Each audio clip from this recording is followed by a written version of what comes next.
Le 12, c'est le 12. Voici votre nouvelle opportunité pour venir expliquer aux électeurs la vision de votre politique, la vision des projets de société des différents candidats. Si vous êtes porte-parole, si vous êtes même candidat ou affilié à un candidat, ce plateau vous est offert et vous est ouvert. Salut chez vous. Nous recevons David Barakouma, le minotaure de la baie de Cochon. La voix de sans voix, il s'est dit aussi être le prince Adouma.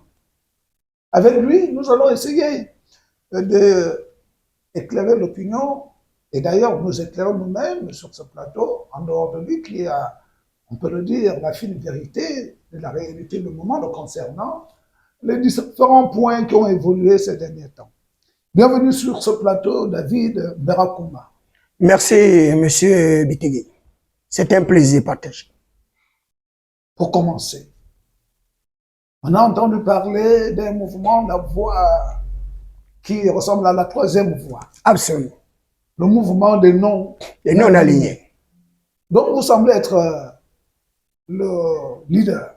Absolument. Qu'en est-il exactement? Vous faites bien de me poser la question parce qu'il y a une espèce de confusion au sein de notre atmosphère politique, économique et sociale sur l'existence de deux mouvements dénommés le non-alignement. Le non-alignement est né d'un appel par Éric Otietier et Fortuné Edou sur la nécessité de converger les aspirations légitimes de tous les activistes gabonais au sein d'un groupe, qui est celui des alignés. Donc le groupe et qui devrait soutenir l'action du chef de l'État. Et nous nous sommes définis non alignés comparativement à cette constitution de deux blocs actuels, comme si nous étions à l'époque justement de la confrontation entre l'URSS et l'Amérique qui avait constitué ce qu'on appelait l'Est et l'Ouest. Donc le bloc des Alliés et le bloc de l'Axe. Et c'est comparativement à cette dualité qu'on veut nous imposer aujourd'hui, que nous nous sommes définis comme étant des non-alignés, comme étant la troisième voie. Le non-alignement est donc le refus d'appartenance à des blocs. Le bloc de l'Axe, qui est celui d'Alain-Claude Bebinze, et qui est constitué de tous ceux qui soutiennent son action, son projet de société et autres. Et vous avez le bloc des Alliés, et qui est sous-tendu par l'existence de Brice Oligui Nguema, avec l'ensemble de toutes les composantes sociétales. Nous nous définissons comme la troisième voie pour la simple raison que dans notre groupe de non-alignés, vous avez ceux qui sont avec Alain-Claude Bebinze, c'est le cas de Kobretti, c'est le cas de Bomingom, et vous avez ceux qui sont des soutiens de Brice Oligui Nguema, comme David Barakouma, comme Alain Gauthier et les autres. Donc le mouvement des non-alignés n'a rien à voir avec ce que les gens pensent, à savoir un groupe contestataire, à savoir un groupe qui refuse de s'aligner. Non. Nous sommes des alignés, mais à géométrie variable. Moi, par exemple, je suis un aligné. C'est difficile à comprendre. Absolument, c'est pas difficile. Vous pouvez expliquer au peuple gabonais avec des mots simples et faciles, voilà, pour qu'ils puissent comprendre. Avec où on est aligné, où on ne l'est pas. Non. Apparemment, vous n'êtes pas aligné. Nous ne sommes pas alignés. Mais nous ne sommes pas alignés. Parce que vous le dites. Oui, oui. Mais dans le fond, vous êtes aligné. Moi, je suis aligné au soutien de la politique du chef de l'État, Brice Oligui Nguema. C'est déjà aligné. Je suis aligné. Et je suis non aligné à la construction des blocs.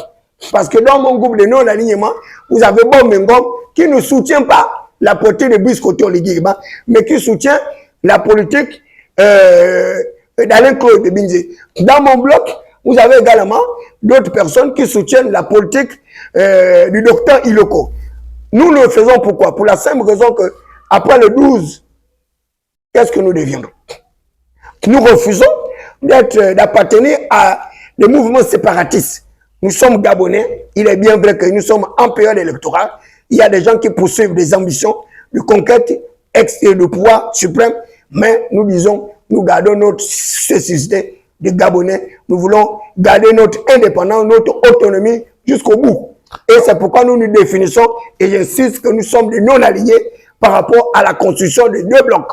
Le bloc de l'Axe et le bloc des Alliés. En tout cas, quand on parle de non-aligné, on voit la neutralité. Absolument. Mais vous n'êtes pas neutre. Non, nous ne sommes pas neutres. Ne voyez pas la neutralité en tant que telle parce que à l'heure actuelle, il n'y a aucune neutralité. Parce que nous avons le choix de sortir de la transition. Ceux qui vont voter blanc ou nul, ça, ce sont des vrais non-alignés. Absolument. Mais ceux qui votent blanc ou nul, vous ne le connaissez pas. Vous êtes vous ne le connaissez pas. Non-alignés bizarres. Non, nous sommes des non-alignés visibles. Constitués, qui refusons de nous constituer en bloc. Parce que je vous le dis, ce que les gens semblent ignorer, c'est que à la fin de cette campagne électorale, vous aurez la constitution de ces deux blocs-là. Ça ne changera plus. Le bloc de Brice Koto-Oligui Nguema et le bloc d'Alain Claude Bibindé. Et c'est cela que nous refusons, la constitution de ces blocs. Il faut que les Gabonais comprennent qu'on n'a pas besoin de constituer le bloc. Les Gabonais sont libres de choisir qui ils veulent. Ils peuvent choisir Docteur Ilokok, ils peuvent choisir Simplice Bungwere, ils peuvent choisir Brice Koto-Oligui Nguema, ils peuvent choisir Alain Claude Bibindé et ils ne sont pas ennemis les uns pour les autres. Parce que nous sommes... Là, vous ne parlez pas au nom des Gabonais quand vous parlez d'alignés et non-alignés. Non, non, non. Parce que vous êtes des non-alignés alignés. Et... Non, non, non, ne le dites pas comme ça. Dites, moi, David Béa, comment je suis un Gabonais non-aligné, aligné à Brice Koto-Oligui Nguema. Vous n'allez pas le dire pour Kobreti, qui est non-aligné, mais qui soutient Alain Claude Bibindé. Il est aligné avec Claude Bibindé. Il est aligné avec Claude Bibindé. Il n'est non plus non aligné. Non, il est non aligné par rapport à la constitution de bloc. Parce qu'après l'élection, on fait quoi? La particularité de votre mouvement, c'est qu'il n'existe, ou bien il ne s'adresse qu'aux activistes. Non, non, pas il ne s'adresse pas qu'aux activistes. Il s'adresse à toutes les composantes. Je vais prendre un exemple. Puisque vous dites... Monsieur Bitéré, je vais prendre un exemple très simple. Dans cette campagne électorale, il y a les abstentionnistes. Il y a ceux qui ne se retrouvent pas par rapport aux philosophies des différents candidats, les abstentionnistes.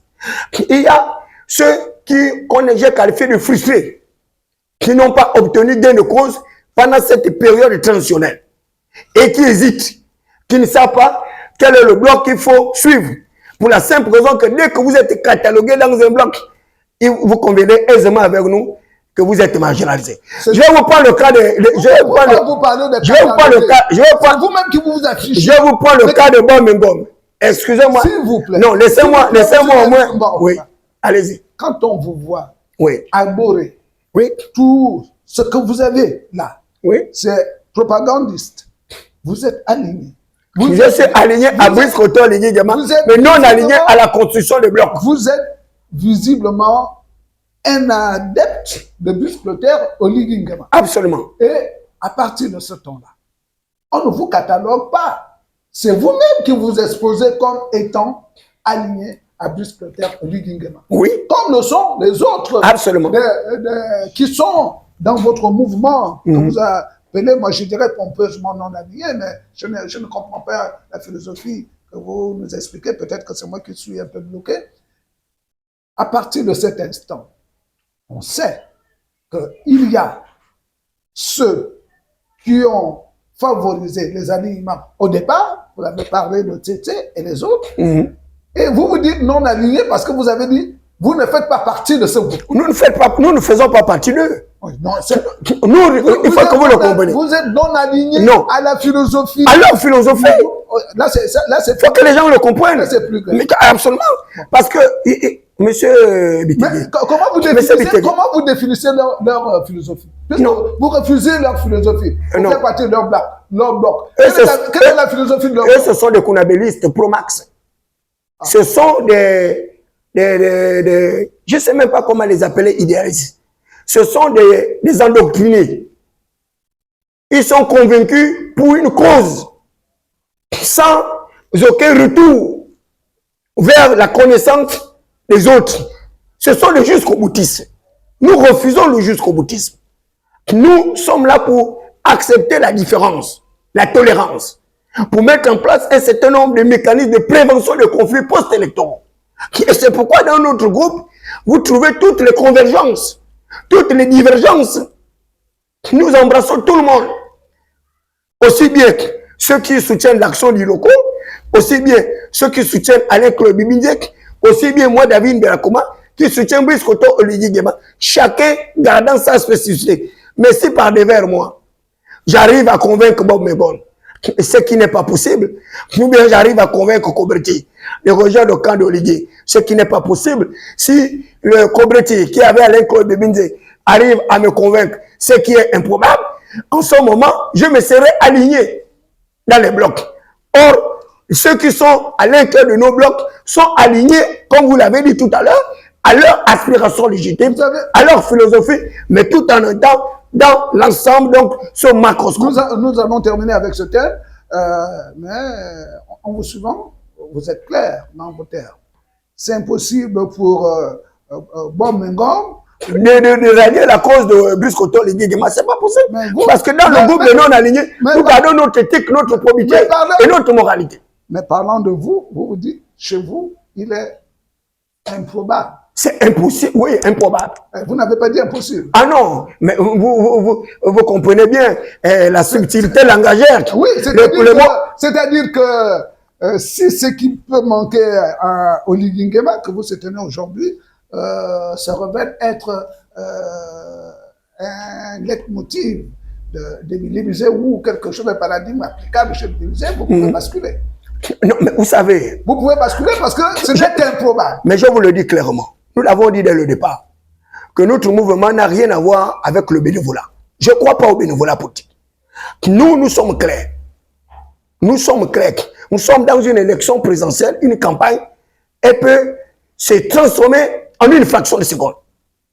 Il n'y a rien qui dit que je suis un jusqu'au boutiste aligné. Ce n'est pas possible. Dès lors que mes intérêts peuvent être menacés, dès lors que le projet de société du candidat ne soit pas conforme avec la vision que j'ai du Gabon, de la démocratie pluraliste que nous avons adoptée, de l'état de droit, du respect d'un certain nombre de convergences et de divergences, mais même à 24 heures, vous pouvez changer le camp. Et c'est pourquoi j'ai parlé d'improbabilité. Je ne suis pas un mouton, je ne suis pas dans un enclos que Brice Koto Ligigema m'aurait emprisonné, embrigadé, fait de moi une bête de somme et un individu qui l'aurait totalement acquis. Ce n'est pas possible. Nous sommes dans une élection où le suffrage universel doit être respecté. Mon droit de vote doit avoir un certain niveau de profitabilité, une certaine plus-value, parce que je refuse de faire du bénévolat. Donc, ce que vous appelez aujourd'hui mouvement des non-alignés, c'est des citoyens libres.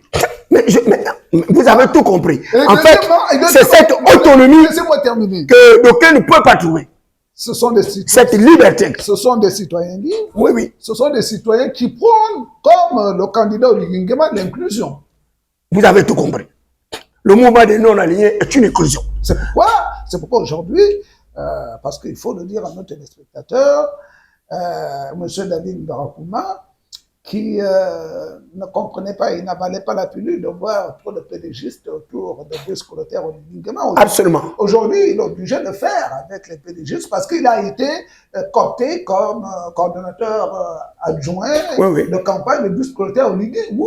Dans le 3e arrondissement. Dans le 3e arrondissement, quand on parle de 3e arrondissement. Au sein du rassemblement des bâtisseurs. Et on sait que c'est truffé de pédégistes. Absolument. Comment vous avez fait pour changer et accepter aussi facilement la présence des pédégistes autour de vous? Je n'ai pas changé et je ne changerai pas. Vous avez varié. Parce que le mouvement... Vous avez varié. Vous n'avez pas changé, vous avez seulement varié. Je ne dirais pas varié, mais muté. Muté. La mutation. La métamorphose. Mais tout en étant moi-même. Et c'est ce qui m'a toujours caractérisé par rapport à un certain nombre d'activistes épicuriens, manipulateurs et contestataires. Et je le dis dès le départ. Nous avons une certaine éthique qui repose sur le respect de notre liberté, de notre autonomie. Nous refusons de nous moutoniser. Nous refusons, nous, le mouvement des non-alignés. Maintenant, je vais vous dire... C'est pas le mouvement des non-alignés qui a été coopté. Hein? Non, mais absolument. Mais sans cela que je vous explique. Moi, en tant que personne physique, j'ai été coopté au sein du rassemblement des bâtisseurs. Le rassemblement des bâtisseurs qui est d'ailleurs un mouvement qui a été initié par le chef de l'État appelant l'ensemble des Gabonais d'appartenir à cette corporation pour soutenir sa campagne. Et moi, en ma qualité de leader d'opinion, en ma qualité de libertin, j'ai été coopté sans avoir demandé quoi que ce soit à qui que ce soit. Parce que pour moi, il s'agissait de faire la campagne du chef de l'État sans m'affilier à tous ces groupuscules de mouvements parce que je sais comment ces gens-là se comportent. Malheureusement, on m'a nommé à une fonction quand même prestigieuse de directeur de campagne adjoint, disons coordinateur. Chapeauté par qui? Chapeauté par le coordinateur général, qui n'est autre que Ange Kevin Duro, Melvin Gondjo et les autres. Pour le 3e arrondissement. Pour le 3e arrondissement, je suis chapeauté par deux supérieurs hiérarchiques. Ils sont qui sont qui sont des amis, des collaborateurs et qui appartiennent. Comment ils s'appellent? Non. Vous ne donnerez pas. Mais il ne doit pas être sous l'ombre. Non, je ne pourrais pas. Je ne suis pas là pour faire leur publicité. Non. Nous sommes en campagne électorale. Bon, ils sont de quel parti politique? Je ne connais pas leur affiliation. Je ne connais pas leur affiliation, mais il se trouve que ce sont mes supérieurs hiérarchiques. C'est quand même curieux pour le minotaure de la bête cochon. Il fouille partout. Non, vous ne pouvez pas être non, je connais je connais leur trajectoire politique, mais je ne voulais pas rentrer dans ce débat. Pour la simple raison. Le respect des spectateurs et du peuple gabonais. Je ne peux pas le faire. Je ne suis pas là pour faire leur publicité. Dites simplement qu'ils sont des pédichistes. Oui, mais je ne suis pas là pour faire leur publicité. Je vous dis, je suis coordinateur général adjoint de campagne du chef d'État au sein du mouvement des bâtisseurs dans le 3e arrondissement. Je m'en tiens à cela. Je m'en tiens à cela. Aujourd'hui, que les pédégistes, que vous disiez hier, avoir mené le pays à l'abîme et à l'abandon, oui, soit ceux qui vont insuffler la philosophie de votre action dans le 3e arrondissement. Mais je compte pour l'élection de Brice. Qu'est-ce qui a changé? Moi, je continue à le dire. Que les gens le veuillent ou pas. Je dis par rapport à ma liberté de ton, en tant que non-aligné, je l'avais dit déjà au chef d'État que cette alliance de fortune, cette alliance incestueuse entre lui et le PDG va nous causer des problèmes. Et aujourd'hui, nous sommes à ce constat-là, puisqu'il y a un certain rejet des populations par rapport à cette alliance que d'aucuns qualifient d'une alliance factice, une alliance sacrificielle. Mais dans tous les cas, vous avez bien dit tout à l'heure, Brice Oligui Nguema, depuis le départ, a parlé d'une espèce d'inclusion. Et cette inclusion se caractérisait depuis le dialogue national, la confection justement du code électoral, la loi fondamentale et autres. C'est cette inclusion. Le Brice Oligui Nguema est le chef d'État. Il n'a pas de parti politique. C'est le père de la nation. Il est tout à fait légitime et raisonnable qu'il puisse assembler le plus grand nombre de personnes de manière inclusive pour poursuivre sa politique de légitimation du pouvoir au sommet de l'État. C'est tout à fait logique et normal. Mais moi, en étant au sein du mouvement des bâtisseurs, est-ce que je suis PDG? Je ne le suis pas. Oui. Je ne le suis plus. J'ai démissionné il y a plus d'un an. Comment vous faites pour harmoniser vos actions sur le terrain? Absolument, vous faites bien de me poser cette question. L'harmonisation de nos actions sur le terrain repose sur la doctrine philosophique qui est celle du mouvement des bâtisseurs.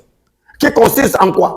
En rassembler le plus grand nombre de personnes autour du général de brigade pour l'amener à légitimer le pouvoir. Donc, arriver à obtenir des pourcentages électoraux qui puissent l'amener vers une véritable élection claire et plausible, sans contestation.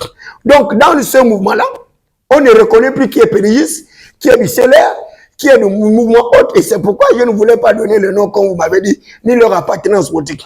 La seule appartenance politique... On vous a dépouillé de vos personnalités politiques. Absolument. Pour fondre. Pour fondre à l'intérieur. Et c'est pourquoi, depuis le départ, moi j'avais le doute. Vous ne réfléchissez plus en ce moment. Mais vous réfléchissez bâtisseur. Mais vous réfléchissez bâtisseur. Bâtisseur. Vous ne pouvez plus réfléchir autrement. Or, aujourd'hui... Vous êtes formaté. Moi, je vais encore vous dire, mais tout à fait. C'est une espèce d'uniformisme, de conformisme, voire une standardisation. Et c'est cette standardisation, ce conformisme, et cet uniformisme que nous avons refusé depuis le départ. Moi, David Bergouin, et c'est pourquoi j'ai créé le non-alignement. Bon, moi, nous, on trouve que j'ai un peu suivi vos équipes, les équipes du 3e arrondissement. Tout ce que je remarque dans leur action sur le terrain, c'est donner un t-shirt, donner un prospectus et s'en aller. S'il y a un mot qui est partagé, c'est aller voter.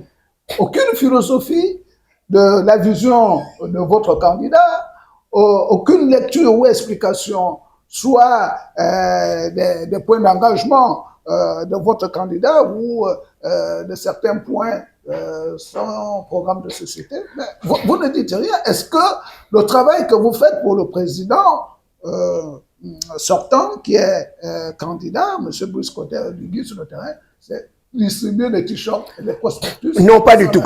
Pas du tout. Moi, je pense que, vous savez, nous sommes dans des circonstances administratives, vous avez plusieurs amateurs politiques. Rien à voir avec certains experts ou professionnels politiques comme David Bergman. Nous, notre tâche consiste à véhiculer le projet de société du chef de l'État. Ça ne se fait pas. Non, ça c'est fait. Je vous dis, il y a plusieurs... Moi, je suis... Non, mais je vous dis, il y a plusieurs groupes, monsieur. Tout ce que j'ai vu, c'est... Monsieur on donne un t-shirt, on donne un prospectus, on dit allez voter. Monsieur Bitegué, ça c'est pour ceux qui ont choisi la voie du porte-à-porte. La voie de la proximité. Selon leur niveau de compréhension de la tâche qui leur est attribuée. Moi, personnellement, avec le groupe auquel j'appartiens, c'est-à-dire la coordination, nous allons sur le terrain, nous organisons non seulement des porte-à-porte, mais également des mini-causeries pour expliquer les Gabonais le bien fondé de voter Brice Clotaire-Lugui Nguema à travers le programme de société. Et nous définissons les 6 projets structurants du chef de l'État avec les 15 engagements. Il s'agit de cela. La dernière causerie a eu lieu quand? Mais au moment où je vous parle, il y a des causeries, au moment où je suis... Il y a des causeries où il y a des partages des gadgets. Oui. Il y a des causeries. Là, tout à l'heure, là, il y a le porte-à-porte qui va s'effectuer au niveau dans les PK et autres. Mais nous avons quand même des tâches assez parcellisées. Moi qui vous parle, par exemple, je suis coordinateur général adjoint, oui, mais je suis également porte-parole du candidat.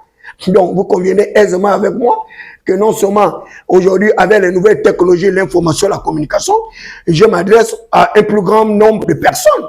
Si vous vous adressez comme sur votre chaîne de télévision, est-ce qu'on distribue les t-shirts? Vous êtes présent. Oui, mais est-ce qu'on distribue les t-shirts sur votre chaîne de télévision? Non, mais parce que nous voulons savoir. Mais oui, mais aujourd'hui... Vous pensez qu'on a besoin de votre t-shirt? Non. Mais pas du tout. Mais c'est pourquoi j'ai dit qu'aujourd'hui, l'élection ne se borne pas. Nous avons besoin de savoir Monsieur Bitegué, ce que votre candidat propose. Oui. On va peut-être parler des engagements. Oui. Les engagements de votre candidat. Absolument. Des enclavements des quartiers populaires. Tout à fait. Qu'est-ce que ça signifie et qu'est-ce qui est fait? Mais le désenclavement des quartiers populaires, même si on comprend, des quartiers populaires, mais fait partie justement des objectifs que le chef de l'État s'est fixé à l'intérieur de son projet de société. Et là, le contenu dans les 15 engagements, on désenclave les quartiers populaires. Pourquoi? Parce que les quartiers populaires aujourd'hui sont enclavés. Il y a un état d'insalubrité qui est criant. Il y a une obstruction des voies de dégagement des eaux fluviales, ce qui fait en sorte qu'il y a des inondations au sein de ces quartiers. Et ces inondations aujourd'hui sont facteurs de dégradation des conditions de vie des Gabonais. Et voire même, on arrive à enregistrer des décès. C'est le cas, il n'y a pas longtemps, de Vénoc.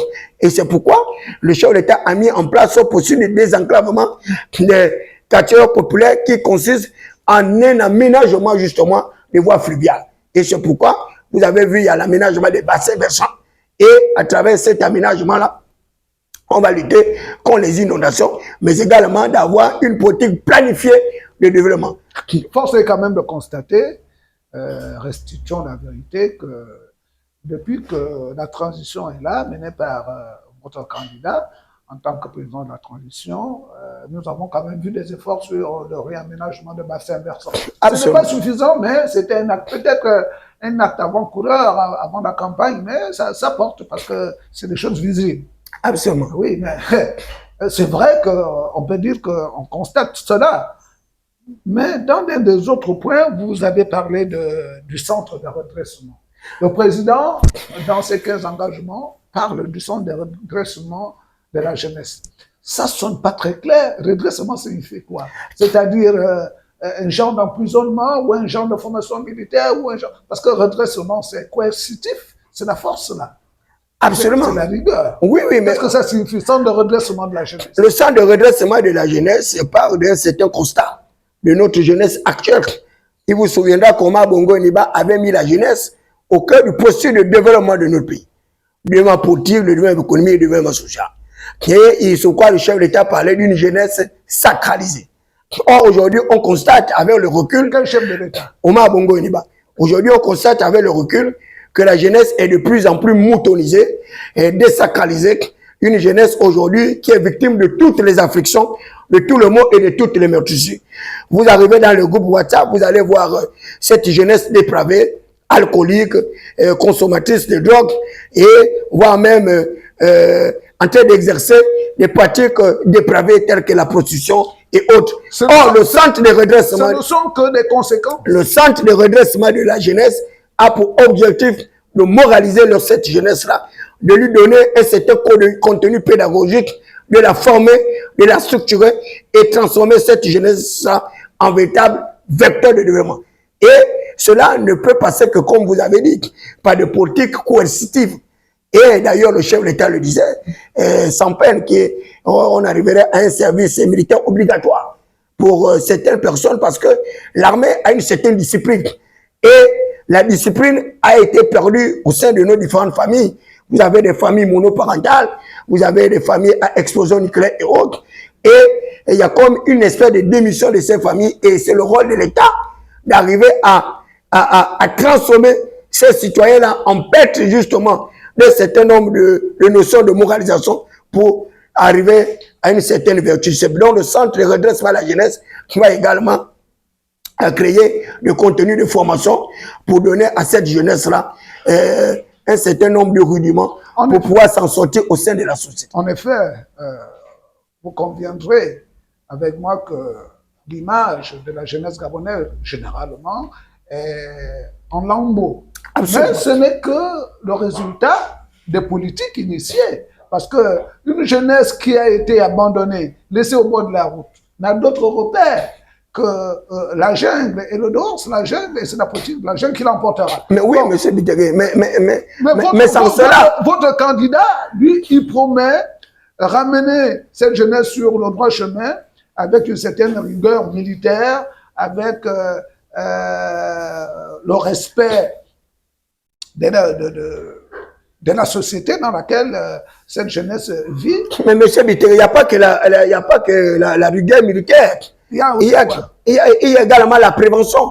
Je vais vous prendre un exemple très simple. C'est justement ce que nous voulons. Non, mais je vais vous prendre un exemple très simple. Sur l'employabilité de la jeunesse actuelle. Le chef de l'État n'a pas pris le bateau et la carotte pour pouvoir offrir 800 taxis à cette jeunesse-là pour pouvoir l'autonomiser. Le chef de l'État n'a pas attendu, n'a pas mis en place des mesures d'affrontement, de confrontation pour pouvoir justement maintenir cette jeunesse-là dans leur situation antérieure. Le chef de l'État a mis en place un projet agricole, le projet Grain, avec une espèce de mécanisation. Le projet Grain existe encore? Mais absolument, le chef de l'État a pu acquérir plusieurs instruments, des moissonneurs, bateaux. Ses conseillers, ses porte-parole, vous ne pouvez pas lui demander de changer de nom parce que... Bon, changer le nom, ce ne serait pas très bien parce qu'il y a le principe de la continuité, vous le savez très bien. La continuité de l'État et du service public. Sur ce qui a plombé la politique d'insertion ou de la valorisation de notre agriculture, oui. Ça a plombé. Le nom graine au Gabon ne signifie plus rien. Et d'ailleurs, non, mais c'est vous qui... Dans d'autres interprétations, vous savez ce que ça signifie. L'image qu'on a donnée. L'image. Changer de nom. Oui, non, mais... C'est comme ça qu'on vous disait. Non. Votez pour qu'on change le nom du PDG. Non. La dernière fois. Parce que ce n'est pas le nom déjà. Monsieur Bitégé, moi je comprends là où vous voulez en venir. Et d'ailleurs, c'est le président de l'Assemblée nationale, Nguy Zobandama, qui est actuellement engagé dans la campagne chef d'État, qui lui disait que le projet Grain consistait à ce que vous plantez et qu'on vous plantait. Rien à voir avec cela. Tous les pays qui se sont développés ont investi dans ce qu'on appelle la révolution verte. C'est le cas de la Guinée, c'est le cas de la Côte d'Ivoire, c'est le cas de la révolution verte initiée par Mao Tse-tung du côté de la Chine. Donc tous les pays qui se développent arrivent d'abord à lutter contre les déséquilibres alimentaires, rechercher l'autosuffisance alimentaire. Donc le projet Grain n'a rien à voir avec tout ce que les gens ont pu dire ou penser. La révolution agraire est l'un des piliers de développement de tout. Mais absolument, tous les secteurs qui se développent passent par le secteur prioritaire, primaire. On vous dit qu'il y a des noms qui plombent des projets ou des philosophies de projets. Non, ce sont des personnes qui arrivent à transformer ce nom. Et si vous plantez, qu'on réussit et qu'on continue à vous planter, bon, vous comprendrez qu'on n'aurait pas avancé. C'est de la manipulation purement et simplement. Non, mais ça fait... C'est de la manipulation. De toutes les façons, vous-même... graine, on parle de planter une graine qui doit pouvoir éclore et germer et arriver à une suffisance pour nourrir le plus grand nombre de personnes. Donc, c'est pas vous qui plantez et qu'on vous plante, c'est vous qui plantez pour que votre plantation puisse germer et nourrir le plus grand nombre de personnes. Rien à voir avec les interprétations de toutes ces personnes-là qui ont plutôt eu des idées mal conçues. Depuis 14 ans. Que graine, que le projet graine, qui reste toujours projet d'ailleurs. Oui. Mais le fruit du projet graine existe. Et les fruits du projet graine ne sont jamais morts. Oui, c'est vrai. C'est vrai que ça existe. Non, mais ça existe. Vous avez le cas de l'IGAD qui continue à former les gens. Et dans l'agriculture, vous arrivez dans pratiquement tous nos... L'IGAD existe avant le projet graine. Mais si vous arrivez... Vous arrivez... Non, monsieur Bitegué, vous ne pouvez pas me distraire, monsieur Bitegué. Vous posez les questions. Non. Ne vous me posez... Non, monsieur Bitegué, vous ne pouvez pas me distraire. Non. Le chef d'État... Non. L'IGAD, c'est pas vous. L'IGAD, c'est pas Brice Clotaire. Non. Monsieur Bitegué. Est-ce que l'IGAD, c'est... Monsieur Bitegué, nous voulons faire un débat constructif et non un débat de clochettes ou de pécadilles. Donc il faut que nous soyons... Non, nous devons, monsieur Bitegué, je vous connais en tant qu'expert en communication. Ne m'amenez pas dans ces débats de caniveau, je ne vous suivrai pas. Et vous le savez très bien que vous avez affaire à un coordinateur de campagne. Mais non, le chef de l'État ne s'est jamais approprié un projet qui n'était pas le sien. C'est le produit du monsieur, on parle de la continuité de l'État, on parle de la continuité des services publics, on ne parle pas d'une espèce de personnification ou de personnalisation de pouvoir. Nous sommes dans l'institutionnalisation. Nous voulons bien. Non, je dis bien, nous sommes dans l'institutionnalisation de l'État et il y a le principe de la continuité. Le chef de l'État ne s'est pas approprié le projet de qui que ce soit, il est dans la continuité et le projet graine, il est toujours visible et perceptible à l'intérieur de nos différentes zones agricoles. Vous allez à l'Ebamba, même le général actuel, ministre d'État, des travaux publics, ne me le démentira pas. Il a les champs, des plantations de plusieurs hectares. Vous allez dans le Wellington, la province à laquelle toi et moi nous appartenons, vous voyez bien qu'il y a le développement agricole là-bas, il y a le café, il y a le cacao, sans quoi il n'existerait pas la caisse. Non, écoutez, je vais vous prendre l'exemple de mon père, Mengomatom, qui avait l'une des plantations. Mais ils ont tué ça. Mais monsieur Bitegué, ou vous voulez des explications, ou bien vous me posez les questions et vous avez les réponses. Ils ont tué. Mais ils ont tué le projet. J'ai dit le projet de Mengomatom, du général Mengomatom, il y avait pas que eu. Nous avons eu le monsieur Ebonyo, qui était un brillant candidat. Ça aussi, c'est bon. Mais oui, mais attends, mais c'est pas mort définitivement. Il faut réactiver. Vous allez ressusciter. Non, je dis, monsieur Bitegué. Votre candidat va ressusciter. Mais monsieur Bitegué, vous ne pouvez pas me distraire. Ça, je vous le dis. Non, je vous le dis parce que là, vous êtes en train de vouloir m'amener dans un débat de caniveau. Est-ce que vous... Je vous en prie, vous nous rassurez que... Monsieur Bitegué, pour l'intellectuel que vous êtes, pour le brillant communicateur que vous êtes, que nous avons connu, pour le leadership qui vous incarne, pour la référence qui est la vôtre et que nous vous avons suivi sur cette trace-là, je vous demande de rester cohérent, de rester objectif, de me poser les questions et de me laisser répondre à vos questions. Et non de faire le sophisme que vous êtes en train de faire. Vous posez les questions, vous répondez, vous multipliez les questions et c'est comme si vous ne voulez pas que je puisse éclairer la lanterne des Gabonais. Non, c'est pas... Ah non, nous voulons... Ah non, on parle du 12. Vous m'avez dit le 12, c'est le 12, je vous en prie. Le 12, c'est le 12, mais ce 12 pour le 12 doit être organisé, structuré, rationalisé. Il s'agit de cela. C'est-à-dire que... vous ne pouvez pas me distraire, monsieur Bitegué, c'est pas possible. Calmez-vous. Ah non. Vous n'allez pas ne pas répondre à une question. Mais non, mais vous me posez une multitude de questions et à chaque fois que je veux répondre, vous enchaînez par d'autres questions. On connaît ce genre de techniques, monsieur Bitegué. Votre candidat va faire ressusciter les projets morts. La question, elle est simple. Vous avez dit... le projet PING du général Mengomatom dans votre province. Vous avez parlé du projet Clément avec le fruit de la passion. Le fruit de la passion, absolument. Mais Ce sont des projets qui sont morts. La question, elle est simple. Mais c'est vous qui dites. Vous allez ressusciter ça. C'est vous qui dites que ces projets sont morts. Dès que vous me posez la question si on va ressusciter ces projets ou pas, mais laissez-moi donc répondre à la question. N'enchaînez pas. Oui ou non? Non, non, mais il faut bien, si je dis oui, je dois argumenter. Mais si vous me dites que je dois seulement dire oui ou non, c'est comme si j'ai fait du oui, oui. Non, bon, vous m'avez posé une question, laissez-moi répondre à la question. Allez-y. Voilà. Donc les projets que vous qualifiez d'être morts ne sont pas morts. Hein, ce sont des projets qui sont restés en attente parce que les projets ont été victimes d'une certaine désarticulation. Le projet des ananas de mon père Mengomatom, qui avait battu pratiquement tous les records, jusqu'à rivaliser d'adresse avec les pays d'Afrique centrale, c'est un projet qu'il faut réactiver. Et c'est dans ce sens-là que le chef d'État parle de pôles agricoles régionaux. Il ne parle plus de pôles agricoles nationaux, il parle des régionaux. Et vous connaissez ce que c'est que la régionalisation. Donc, il s'agit d'accélérer ce processus pour lutter contre les déséquilibres alimentaires, pour atteindre également une certaine croissance. Et c'est pourquoi le chef d'État s'est acquis des moissonneuses-batteuses pour arriver à une agriculture mécanisée, à haute intensité capitalistique, capable d'absorber toute la demande nationale et voire même continentale. Il s'agit de cela. Et il y a des efforts qui sont faits dans ce sens-là, sauf d'être frappés d'aveuglement ou d'égarement pour certaines personnes qui refusent de voir ce que Brice Koté Ligi Guéma fait, alors que c'est visible. Mais malheureusement, il n'y a pas de véritable relais de communication. Et sans cela, que j'apprécie votre initiative, votre chaîne de télévision, qui nous permet justement de débattre sur toutes ces problématiques. Et je vous invite d'ailleurs, c'est une proposition que j'ai faite, que vous puissiez m'accorder est-ce qu'il va ressusciter ces projets qui tiennent encore?